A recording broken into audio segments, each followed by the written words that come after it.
Le thème de ce matin, les prophètes de prospérité et les sectes pernicieuses. Nous allons lire 1 Jean chapitre 4, versets 1 à 4. Pourquoi ce texte? Pourquoi ce thème? Bien-aimés, n'ajoutez pas foi à tout esprit, mais éprouvez les esprits pour savoir s'ils sont de Dieu, car plusieurs faux prophètes sont venus dans le monde. Reconnaissez à ceux-ci l'Esprit de Dieu. Tout esprit qui confesse Jésus-Christ venu en chair est de Dieu. Et tout esprit qui ne confesse pas Jésus n'est pas de Dieu. C'est celui de l'Antéchrist dont vous avez appris la venue et qui maintenant est déjà dans le monde. Vous, petits enfants, vous êtes de Dieu et vous les avez vaincus, parce que celui qui est en vous est plus grand que celui qui est dans le monde. Ça, c'est la conclusion même de ce message. Le Seigneur veut que nous parlons de ce texte ce matin, de ce thème ce matin, pour aiguiser notre intelligence. Notre intelligence dans le Seigneur est aiguisée par la parole de Dieu. Alors, si nous ne sommes pas enseignés, nous ne pourrons pas savoir comment demeurer dans le Seigneur. Ou encore, si nous ne sommes pas enseignés, nous demeurerons dans le Seigneur dans la fausseté. Alors, veux-tu demeurer dans le Seigneur dans la fausseté? Nombreux sont restés dans le Seigneur en croyant demeurer dans le Seigneur, mais en fait, ils demeuraient dans autre chose que dans le Seigneur.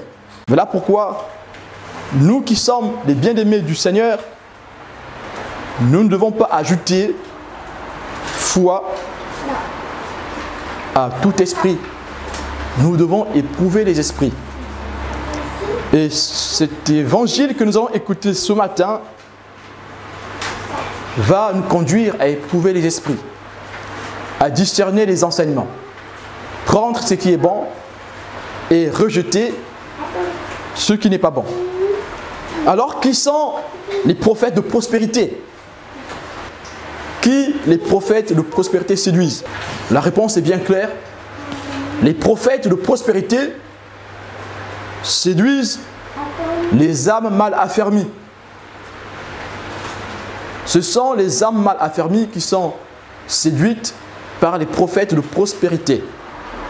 Alors, qui est celui-là qui est une âme mal affermie? La personne qui est une âme mal affermie, c'est la personne qui ne demeure pas réellement en Jésus-Christ, cette personne qui est ignorante, cette personne qui n'a pas la connaissance du Christ, cette personne à qui on n'a pas exposé explicitement la personne de Jésus, cette personne à qui on n'a pas exposé, on n'a pas dépeint explicitement la doctrine de Jésus. Ce dernier peut alors se laisser balloter à tout vent de doctrine. Ce dernier est vulnérable. Aussi, qui est cette âme mal affermie? Cette âme mal affermie, c'est aussi celle-là qui ne veut pas faire des efforts dans l'obéissance de la parole de Dieu. Si tu refuses d'obéir à la parole de Dieu, alors tu seras une âme mal affermie, tu seras ignorant. Parce qu'il est écrit, tu connaîtras la vérité et la vérité te rendra libre. Mais si tu refuses d'obéir à la parole de Dieu, forcément parce que tu refuses de connaître la vérité, tu refuses de faire un avec la vérité. Connaître la vérité, c'est non seulement l'écouter, mais aussi faire un avec la vérité. 2 Pierre chapitre 3 verset 16. C'est ce qu'il fait dans toutes les lettres, où il parle de ces choses dans lesquelles il y a des points difficiles à comprendre, dont les personnes ignorantes et mal affermies tordent le sens, comme celui des autres Écritures pour leur propre ruine. Et donc nous voyons qu'à l'époque de l'apôtre Pierre, au 1er siècle du christianisme, il y a eu déjà des faux prophètes qui ont commencé à tordre l'évangile du Seigneur. Et ces faux prophètes ont touché les âmes mal affermies, les ignorants, ceux qui n'avaient pas la connaissance de la vérité. Voilà pourquoi l'apôtre Pierre peut parler ainsi. Les personnes ignorantes et mal affermies ici ne sont pas seulement les prophètes de prospérité, les faux prophètes, mais c'est aussi ces personnes qui sont ignorantes, qui sont dans l'Église, qui ne comprennent pas le sens de l'Évangile, qui peuvent l'utiliser à leur guise, dans leur ignorance. Mais notre Dieu ne pardonne pas l'ignorance. Mon peuple périt par faute de connaissance. C'est par ignorance que mon peuple périt. Alors si tu es ignorant, si tu ne connais pas l'Évangile, si tu ne connais pas la parole de Dieu, tu es ignorant, mais tu vas quand même mourir. Il n'y aura pas d'excuse pour toi. Ce sont les âmes mal affermies, ce sont les ignorants qui sont séduits par le message des faux prophètes, par le message des antichrists. Romains 16, verset 18. Car de tels hommes ne servent point Christ notre Seigneur, mais leur propre ventre, et par des paroles douces et flatteuses, ils séduisent les cœurs des simples. Les simples, ce sont ceux-là qui n'ont pas la connaissance de la doctrine de Jésus. Les faux docteurs, les faux prophètes, le Christ a prédit, et les apôtres l'ont aussi prédit, ils ont dit il faut qu'il y ait des sectes, il faut qu'il y ait des faux prophètes. Mais ces faux prophètes ne pourront pas séduire ceux qui ont l'Esprit de Dieu. Ces faux prophètes ne pourront pas séduire ceux qui sont élus. Les faux prophètes vont séduire ceux qui sont simples. Alors, veux-tu rester simple? Veux-tu rester mal affermi? Ce matin encore, le Seigneur te fait cette grâce. Le Seigneur te rappelle que sa doctrine est à ta portée. Il suffit juste que tu ouvres ton cœur afin d'être éclairé. Alléluia. Ce sont les simples qui sont séduits par la fausse doctrine. Ce sont les simples d'esprit qui sont séduits, les simples de cœur, qui sont séduits par les loups ravisseurs. Paul dit la même chose dans 1 Corinthiens, chapitre 11, verset 19.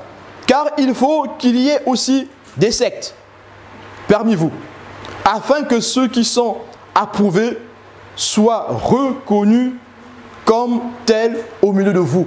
Il faut qu'il y ait aussi des sectes. C'est parce qu'il y a des sectes qu'on fera la différence entre les vrais enfants de Dieu et les faux enfants de Dieu. Et dans la suite, nous allons commencer à distinguer qui est dans une secte, qui n'est pas dans une secte. Il faut qu'il y ait des sectes. Ici, on ne parle pas des sectes qui sont en dehors de la doctrine du Christ. Ici, on parle des sectes qui naissent dans la doctrine du Christ. On parle de l'évangile de Christ qui est tordu, de l'évangile qui est utilisé pour la prospérité de l'homme. Alléluia. 2 Pierre, chapitre 2, verset 14, dit « Ils ont les yeux pleins d'adultère et insatiables, de péché, ils amorcent les âmes mal affermies. » Ils amorcent les âmes mal affermies.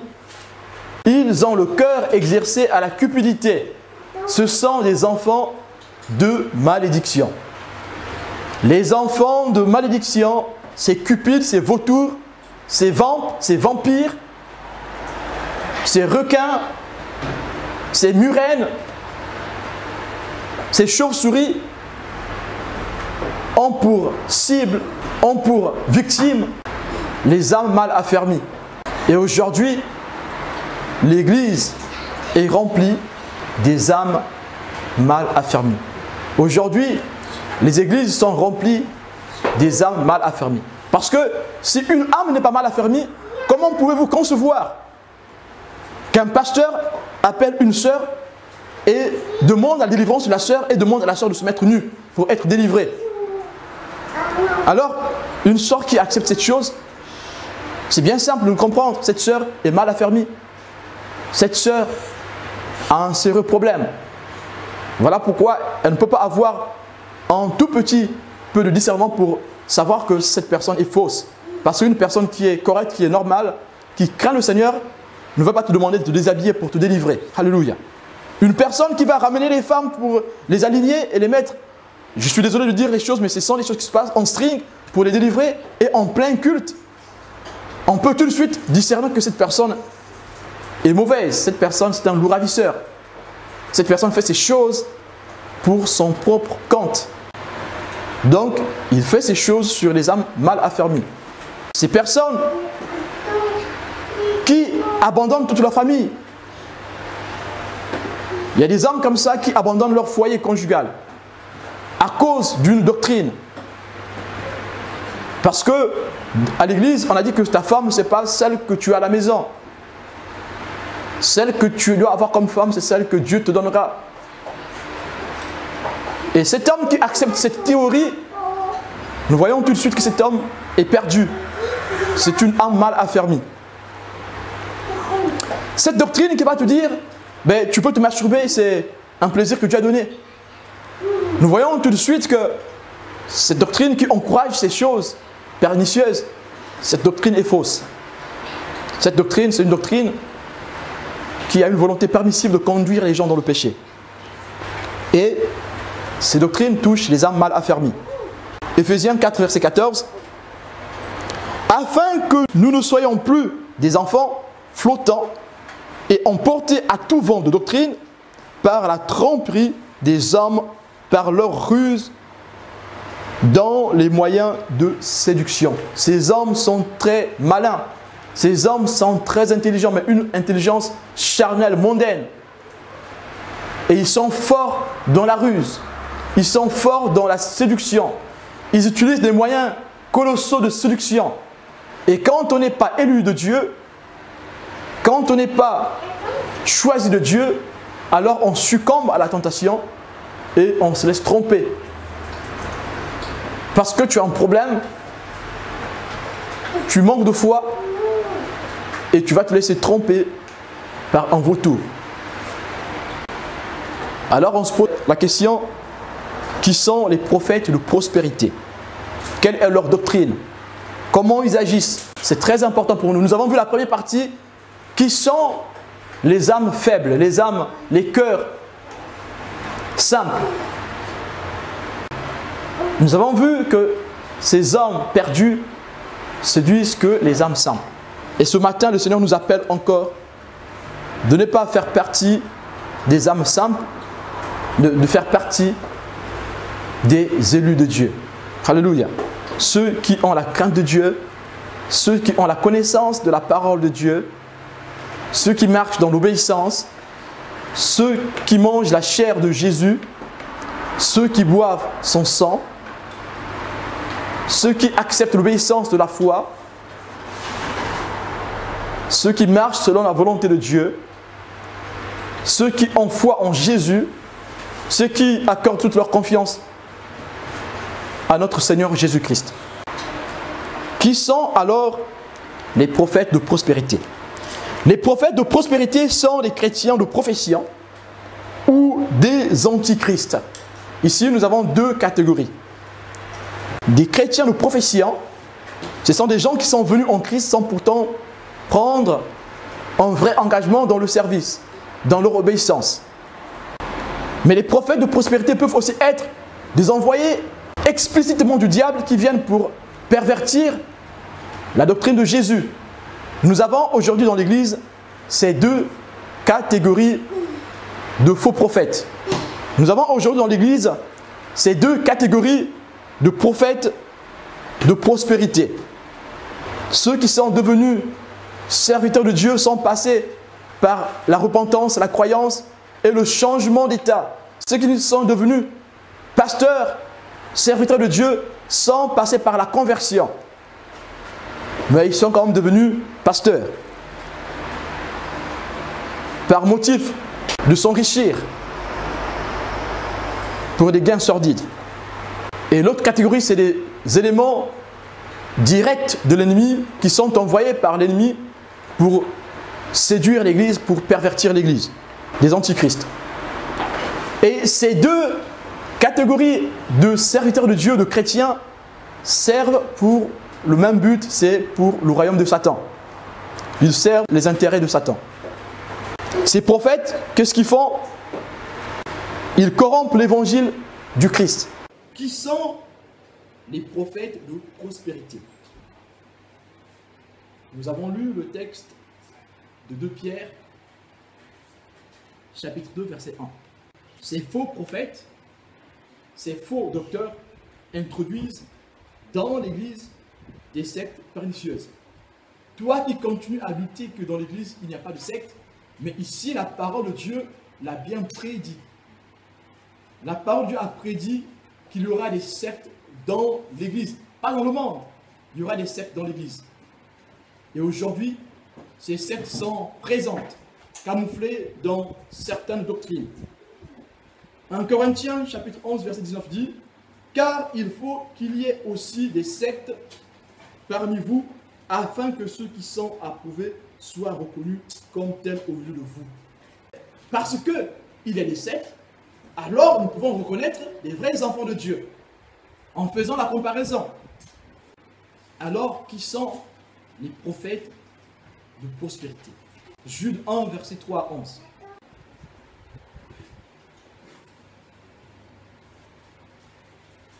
Bien-aimés, comme je désirais vivement vous écrire au sujet de notre salut, comment je me suis senti obligé de la faire afin de vous exhorter à combattre pour la foi qui a été transmise au sein une fois pour toutes. Car il s'est glissé parmi vous certains hommes dont la condamnation est écrite depuis longtemps, des impies qui changent la grâce de notre Dieu en dissolution et qui renient notre seul Maître et Seigneur Jésus-Christ. Je veux vous rappeler, à vous qui savez fort bien toutes ces choses, que le Seigneur, après avoir sauvé le peuple et l'avoir tiré du pays d'Égypte, fit ensuite périr les incrédules, qu'il a réservé pour le jugement du grand jour, enchaînés éternellement par les ténèbres, les anges qui n'ont pas gardé leur dignité, mais qui ont abandonné leur propre demeure. Que Sodome et Gomorrhe et les villes voisines qui se livrèrent comme eux à l'impudicité et à des vices contre nature sont donnés en exemple, subissant peine d'un feu éternel. Malgré cela, ces hommes aussi, entraînés par leur rêverie, souillent pareillement leur chair, méprisent l'autorité et injurient les lois. Or, l'archange Michel, lorsqu'il contestait avec le diable et lui disputait le corps de Moïse, n'osa pas porter contre lui un jugement injurieux. Mais il dit que le Seigneur te reprime. Eux, au contraire, ils parlent d'une manière injurieuse de ce qu'ils ignorent. Et ils se corrompent dans ce qu'ils savent, naturellement comme les brutes. Malheur à eux, car ils ont suivi la voie de Caïn, ils se sont jetés pour un salaire dans l'égarement de Balaam, ils se sont perdus par la révolte de Corée. Ici, on nous détaille qui sont les prophètes de prospérité. Verset 11, il est écrit « Malheur à eux, car ils ont suivi la voie de Caïn. » Ils se sont jetés pour un salaire dans l'égarement de Balaam. Ils se sont perdus en se révoltant comme Corée. La voie de Caïn, c'est ce cœur rebelle qui n'aime pas le Seigneur, qui n'aime pas la réprimande, qui n'aime pas rester dans la vérité. Leur offrande est souillée. Les garants de Balaam, c'est corrompus, qui travaillent pour leur propre ventre. Et Corée, c'est la rébellion. Ils ont l'esprit de rébellion. Ici, nous avons les caractéristiques des prophètes de prospérité. Et vous verrez, quand vous allez rencontrer un prophète de prospérité, il aura ces caractéristiques. Il aura minimum l'une de ces caractéristiques. Vous le reconnaîtrez. Comment fait-on pour reconnaître un prophète de prospérité? On reconnaît un prophète de prospérité par l'évangile qu'il prêche, mais aussi par son comportement. Par ces deux choses, vous pourrez déceler un prophète de prospérité. Ces prophètes ne prêchent pas la vraie foi. Parce que la vraie foi, c'est celle laissée par le Christ et les apôtres du Seigneur, sans pourtant déguiser quoi que ce soit. Ces apôtres prêchent la foi, mais cette foi est déguisée. Dans le sens où ils vous demandent de rentrer en communion avec la nature et non avec Dieu. Ce qu'ils appellent Dieu n'est pas Dieu. Ce qu'ils appellent Christ n'est pas le Christ. Ce qu'ils appellent Dieu, ce qu'ils appellent la puissance du Saint-Esprit est juste la force de la nature. Et cette force de la nature, c'est bien Satan. Ce sont bien les démons. En ce qui concerne la vérité prêchée par le Christ, vous avez Jean 5, verset 24 et 1 Pierre, chapitre 5, verset 2 à 3. Donc je vais lire 1 Pierre, chapitre 5, verset 2 à 3. Prenez soin du troupeau de Dieu qui est sous votre garde, non par contrainte, mais de bon gré.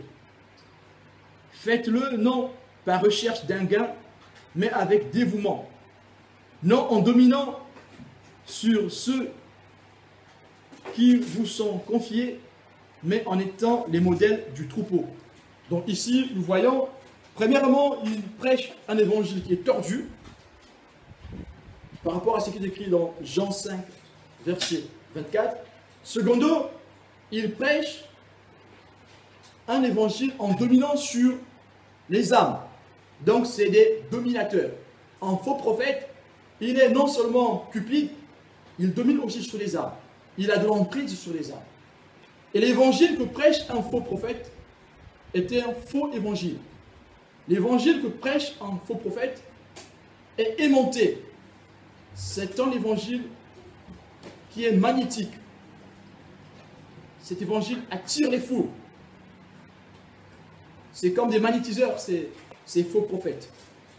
Cet évangile les attire, les aspire. Et quand ces gens sont accrochés à cette doctrine, à cet évangile, ils ne peuvent plus s'en sortir. Ceux qui veulent s'en sortir deviendront des légumes. Ils seront écrasés dans ce milieu. C'est ça la puissance de la domination qu'il y a dans ces sectes pernicieuses qui ont rempli l'Église. Ils ont une parole accrocheuse. Ils ont une conviction qui attire. Ils sont fermes et ils ont une assurance inouïe. Et ils dominent sur leur proie. Ils imposent le culte de la personnalité. Oui, ces personnes imposent le culte de la personnalité. Et ceux qui se sont embourbés dans ces doctrines deviennent des garants de cette doctrine. Et dans ces milieux, l'esprit critique est banni. Dans l'évangile prêché par ces faux docteurs, prêché par ces prophètes de prospérité, on bannit la critique. Ce que dit le prophète de prospérité est amen. On ne peut pas essayer de réfléchir sur ce qui a été dit par le prophète de prospérité. Si tu commences à te poser des questions sur ce qui a été dit, sur la théorie qui a été énoncée, alors tu deviens une brebis galeuse. Et là, tu seras dominé. Tu seras écrasé. Quand tu sortiras de là, tu seras un légume. Dans ces sectes pernicieuses, vous ne pouvez plus réfléchir par vous-même. Votre autorité, vous l'avez vendue par votre faiblesse, par votre ignorance, aux prophètes de prospérité. Vous êtes devenus dépendants. Dépendants de la fausse doctrine. Et une autre caractéristique que celui qui est envoûté par cette doctrine, ces personnes ont en eux une assurance inouïe. Mais quand vous rentrez dans leur vie, ils sont malades mais vraiment ils sont faibles mentalement. Mais on leur a inculqué la religion.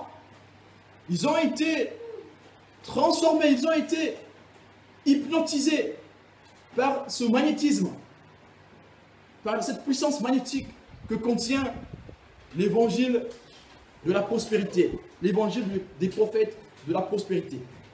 Mais d'où viennent ces mouvements? Ces mouvements viennent du nouvel âge, le New Age. Ce mouvement qui tire son origine du gnosticisme depuis l'ère des apôtres, au travers de Simon le magicien, selon ce qui est écrit dans l'histoire chrétienne. Simon le magicien est le premier à pouvoir développer cette doctrine en utilisant l'évangile, en tordant l'évangile. Voilà pourquoi vous allez voir que Pierre, Paul, Jude ont parlé des faux docteurs qui viennent tordre l'évangile. Et Simon le magicien a été parmi ces premiers docteurs qui ont commencé à utiliser l'évangile pour leur propre gain. Nous avons l'épisode de Acte 8 où il veut acheter la puissance du Saint-Esprit pour continuer à faire du spectacle. Simon le magicien, c'est un prophète de prospérité. Là, nous avons un exemple néo-testamentaire de prophète de prospérité. Les prophètes de prospérité excellent dans ce mouvement.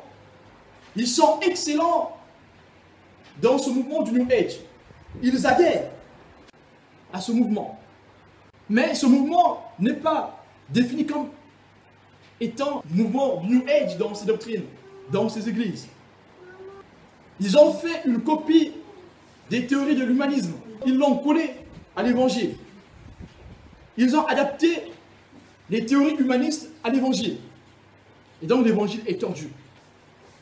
Et vous allez voir que ces doctrines qui sont attachées au nouvel âge prônent, mais d'une manière extraordinaire, le culte de l'homme, le culte de la personnalité, le culte de la personne. Voilà pourquoi on peut voir qu'ils sont dominants, qu'ils dominent sur les âmes.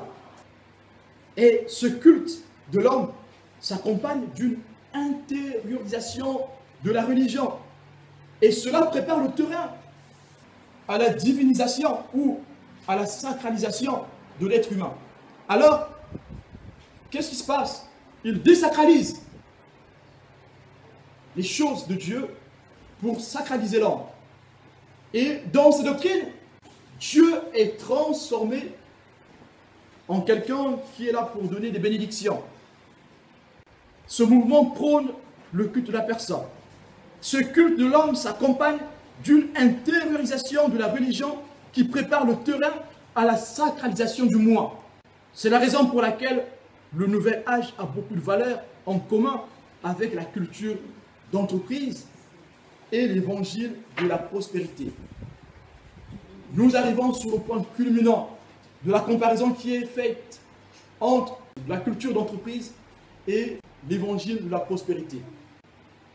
Avant d'arriver à ce point, il vous prépare à intérioriser la religion. Vous devenez comme des robots. On vous dit qu'on ne critique pas loin de Dieu. Amen, c'est vrai, c'est la vérité. On ne critique pas loin de Dieu. Mais ils confondent critiquer loin de Dieu à discerner la parole de loin de Dieu. Vous êtes un peu embrouillé. Vous ne savez plus c'est quoi discerner et c'est quoi critiquer. Il y a une différence entre discerner et critiquer. Discerner, c'est quand une parole qui a été donnée. En comparant cette parole à la parole de Dieu, si quelque chose ne colle pas, vous avez le droit de refuser ce qui a été dit. Peu importe qui a dit cette chose, si cette chose ne colle pas avec la parole de Dieu, vous avez le droit de la refuser. Critiquer, c'est quand il y a la malice dans ce que vous faites. Dans le discernement, il n'y a pas de malice. Il n'y a pas l'astuce dans le discernement. Dans le discernement, il y a l'amour. Il n'y a pas le jugement dans le discernement. Et ces prophètes de prospérité ont installé une atmosphère de peur, une atmosphère de domination qui fait que les brebis, les âmes n'ont plus le droit de consulter la parole de Dieu pour sonder les Écritures, pour comparer ce qui a été dit, si cela coïncide à la vérité. ces personnes, pour dominer les âmes, ils ont créé leur brochure, leur propre brochure. Et souvent, les âmes ne lisent plus assez leur Bible, mais ils sont plus dans les brochures, dans les cassettes qu'ils doivent lire, dans les livres. Ils ne poussent plus les âmes dans la vraie communion avec la parole de Dieu, dans la vraie lecture de la parole de Dieu, dans la source même des Écritures, dans la méditation personnelle. Il y a une valeur commune entre la culture d'entreprise et l'évangile de la prospérité. Dans la culture de l'entreprise, le moi doit être mis en avant. Les leaders doivent être mis en avant. On doit piétiner les autres. On doit marcher sur les autres pour réussir dans une entreprise. Et dans ces églises aussi, on prône cette doctrine du leadership. On prône cette liberté, cette indépendance, cette domination que le chrétien doit avoir. Le chrétien doit posséder le monde. Le chrétien doit posséder la terre. Le chrétien doit réclamer ce qui lui revient. Nous ne sommes pas là pour réclamer ce qui nous revient, parce qu'on n'a rien à réclamer au Seigneur. Alléluia. Mais cette culture de l'entreprise qui est introduite dans l'Église nous emmène à cultiver le culte de la personne. C'est le moi qui compte. Si tu veux connaître Dieu, il faut que tu te connaisses toi. Mais si nous repartons dans les Écritures, c'est Dieu qui connaît ses disciples. Ce ne sont pas les disciples qui se connaissent eux-mêmes pour connaître Dieu. C'est Dieu qui va à leur rencontre et Dieu les connaît. Alléluia. Dieu transforme leur cœur par l'amour qu'ils reçoivent du Seigneur. Ils peuvent alors obéir à la parole de Dieu. Ils n'ont pas besoin de se connaître eux-mêmes, de rentrer en eux pour se connaître. Ceux qui font ces choses, ils adorent le Dieu Ondo. Ondo, c'est Dieu dedans. Ils adorent le Dieu Ondo. Et ce Dieu qui a été adoré dans l'Antiquité en Espagne. C'est ce même Dieu qui est adoré dans l'Antiquité en Syrie, en Palestine, en Irak. Le Dieu de Baal, le Dieu Moloch, le Dieu Dagon, Zeus, ainsi de suite. Si vous allez dans une église qui a la culture de l'entreprise, la culture du leadership, où on doit prier pour impacter, ce n'est pas nous qui impactons, c'est Christ qui impacte en nous. Alors si tu veux impacter en écrasant les autres, tu n'impactes pas pour Christ, tu impactes pour ton propre ventre. Alléluia. Et dans ces églises, vous aurez deux catégories d'âmes, deux catégories de brebis. Une catégorie qui est enclin dans la dépression, parce qu'ils n'ont pas pu se démarquer dans cette culture de l'entreprise. Ce sont ceux-là qui ont essayé de chercher la vérité, qui veulent rester dans le Seigneur, qui aiment le Seigneur, mais sauf que le milieu n'est pas propice pour leur croissance. Et donc, ils seront écrasés et ils sortiront de là comme des légumes. Ces personnes n'auront plus confiance en eux. Ces personnes auront même le doute s'ils sont vraiment convertis pour le vrai. Pourquoi? C'est parce que ils ont été écrasés. Écrasés par qui? Écrasés par les faux prophètes. Écrasés par les prophètes de prospérité.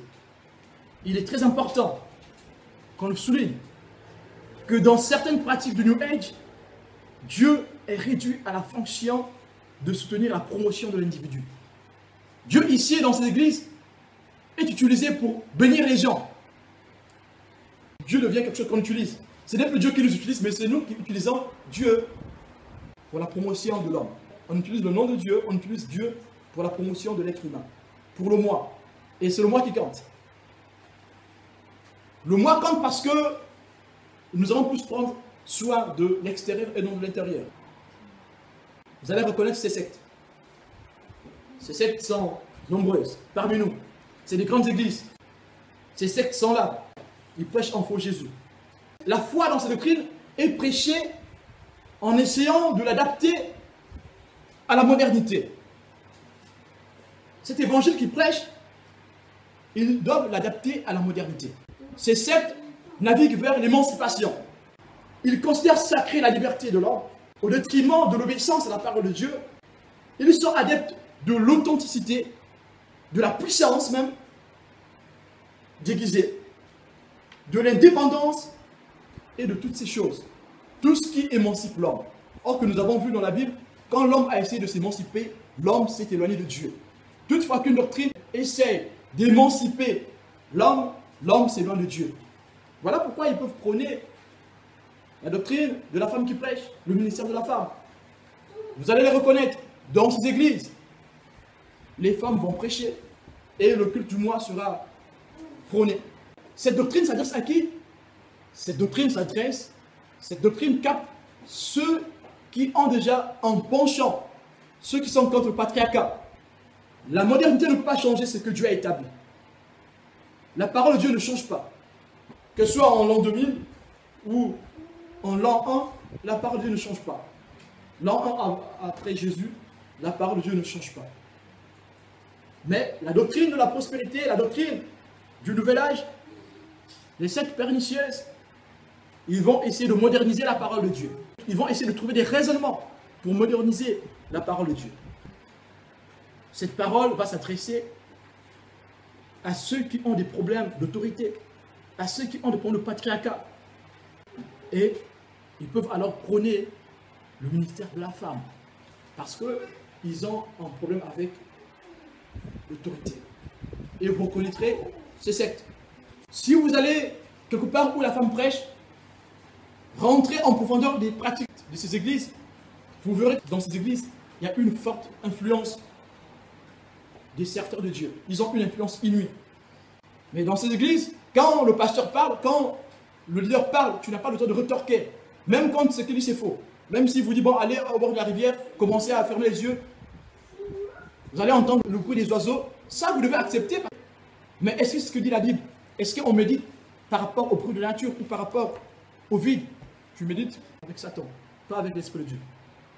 Et la spiritualité dans ces milieux est déguisée. Leur spiritualité est basée sur la force de la nature. Mais encore, Dieu nous interpelle pour que nous ne soyons pas des gens qui sont ballottés à tout vent de doctrine. Pour que nous sachions distinguer la vraie et la fausse doctrine. Je réitère, je le redis encore, ceux qui sont dans la fausse doctrine ont une fausse assurance. Ils sont piqués par l'araignée.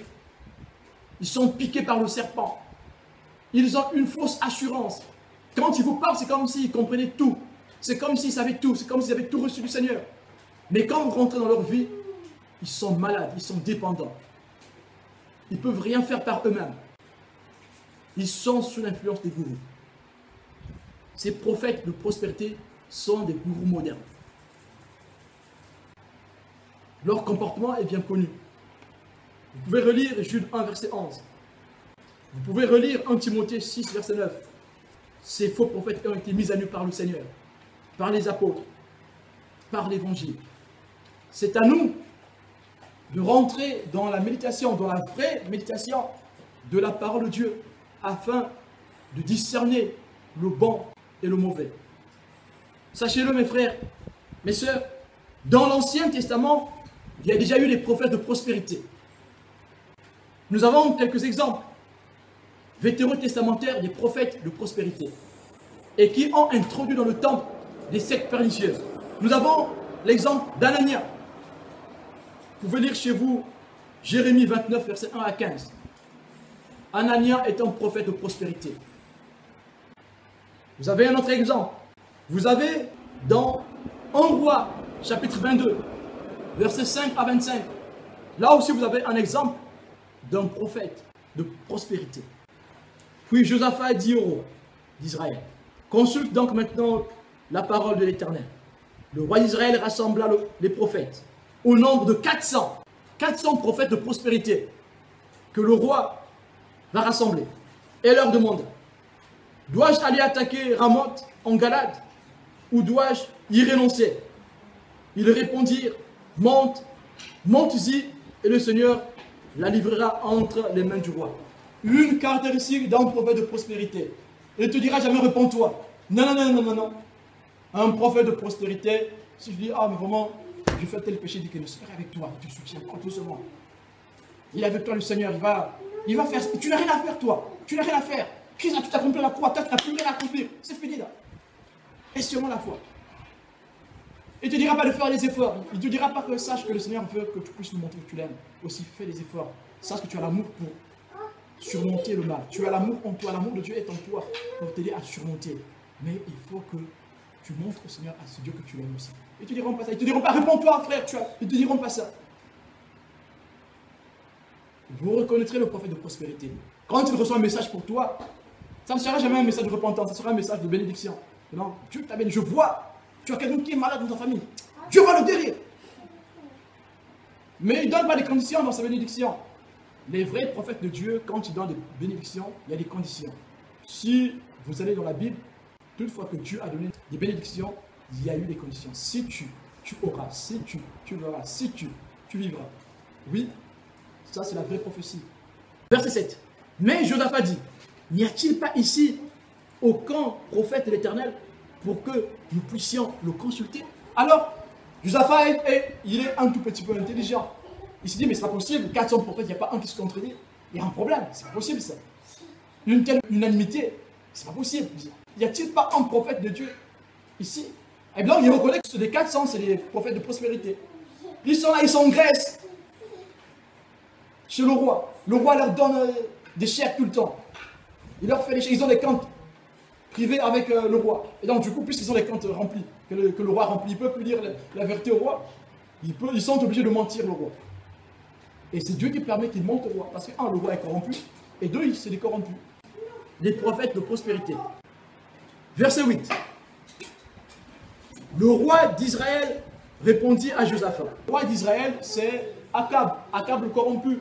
Akab qui a pour femme celle qui adore le dieu de Baal. Il n'y a jamais quelqu'un qui a adoré Baal comme Jézabel. Verset 8. Je reprends. Le roi d'Israël répondit à Josaphat. Il reste un seul homme par qui l'on puisse consulter l'Éternel. Mais je le déteste, car il ne prophétise rien de bon sur moi. Les gens qui aiment les prophètes de prospérité n'aiment pas les vraies prophéties. Ils préfèrent les prophéties de mensonge, où on leur donne tout, sans condition. Allez, tu peux aller te rentrer dans la boue, et puis tu auras toutes les bénédictions possibles. Alors, le roi d'Israël appela un eunuque et lui dit, fais venir tout de suite Michée, fils de Jimla, le roi d'Israël, et Josaphat, le roi de Juda, étaient assis chacun sur son trône, habillés de leur tenue royale, sur la place qui se trouve à l'entrée de Samarie. Et tous les prophètes prophétisaient devant eux.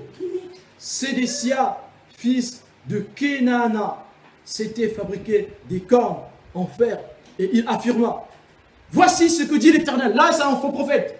Là, c'est le chef des faux prophètes qui fabrique ses cornes par sa propre volonté, par son mensonge. Avec ses cornes, il frappera les Syriens jusqu'à leur destruction.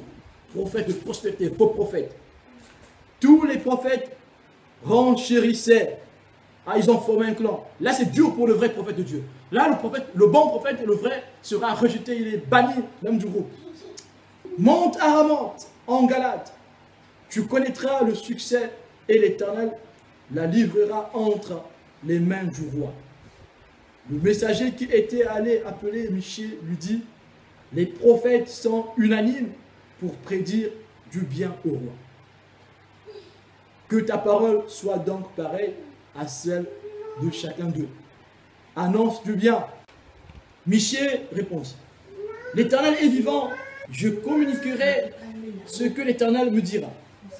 Lorsqu'il fut arrivé vers le roi, celui-ci dit, Michée, devons-nous aller attaquer Ramoth en Galade ou devons-nous y renoncer? Il lui répondit, monte, si tu connaîtras le succès et l'Éternel la livrera entre les mains du roi. Le roi lui répondit, combien de fois me faudra-t-il te faire jurer de ne me dire que la vérité au nom de l'Éternel? Michée répondit, je vois tout Israël dispersé sur les montagnes, comme des brebis qui n'ont pas de berger. Et l'Éternel a dit, ils n'ont pas de Seigneur. Que chacun retourne en paix chez lui. Le roi d'Israël dit à Josaphat, ne te l'avais-je pas dit? Il ne prophétise rien de bon sur moi. Il ne prophétise que du mal. Michée ajouta, eh bien, écoute donc la parole de l'Éternel. J'ai vu l'Éternel assis sur son trône et tous les corps célestes debout devant lui, à sa droite et à sa gauche. L'Éternel a dit, qui va persuader Akab de monter à Ramoth en Galate afin qu'ils meurent. Ils ont répondu l'un d'une manière, l'autre d'une autre. Mais un esprit est venu se présenter devant l'Éternel et a dit, moi, je vais le persuader. L'Éternel lui a dit, comment? Je vais sortir, a-t-il répondu, et je vais être un esprit de mensonge dans la bouche de tous ces prophètes. L'Éternel a dit, tu le persuaderas, tu vas y parvenir. Sors et agis de cette manière. Maintenant, l'Éternel a mis un esprit de mensonge dans la bouche de tous tes prophètes que voici. Mais lui, il a prononcé le malheur contre toi. Alors Sédécia, fils de Kenaana, s'approcha, frappa Michée sur la joue et dit, par où l'Esprit de Dieu est-il sorti de moi pour te parler? Michée répondit, tu le verras le jour où tu iras de chambre en chambre pour te cacher. Ici, nous avons un prophète de prospérité. Et Dieu n'envoie pas l'esprit. Dieu ne permet pas que l'esprit de mensonge rentre dans ceux qui le craignent. Si tu es un vrai prophète et que l'esprit de mensonge vient rentrer en toi, ça veut dire que tu n'es plus un vrai prophète, tu t'es corrompu comme Balaam. Tu t'es corrompu. Et Michée est resté juste. Voilà pourquoi il n'a pas été infecté par l'esprit de mensonge comme les 400 autres faux prophètes, comme Sédécia. Sédécia, c'est quelqu'un qui s'engraisse lui-même. Il se paie lui-même au lieu de paître le troupeau. Et il est corrompu. Voilà pourquoi le faux esprit peut entrer en lui. Et parfois, ces prophètes de prospérité que nous voyons aujourd'hui ont commencé avec le Seigneur. Parfois, ils ont commencé avec l'Esprit de Dieu. Mais à cause de ce gain qu'ils ont voulu gagner, ils ont voulu s'enrichir, ils se sont corrompus par leur convoitise des biens de ce monde. Ils ont voulu s'enrichir. Ils ont adoré Mammon. Voilà pourquoi aujourd'hui, ils sont infectés par l'esprit de mensonge. Aujourd'hui encore, certains prophètes de prospérité pensent qu'ils sont dans la vérité. Certains aujourd'hui pensent encore qu'ils reçoivent les messages de Dieu. Mais en fait, ce n'est plus Dieu qui leur parle. Eux-mêmes, s'ils pouvaient discerner leur comportement, ils pouvaient savoir que finalement, ils ne sont pas avec Dieu. Comment Dieu peut faire ça? Ou comment Dieu peut parler en même temps, faire des choses aussi tordues? Que Dieu nous donne encore plus de discernement.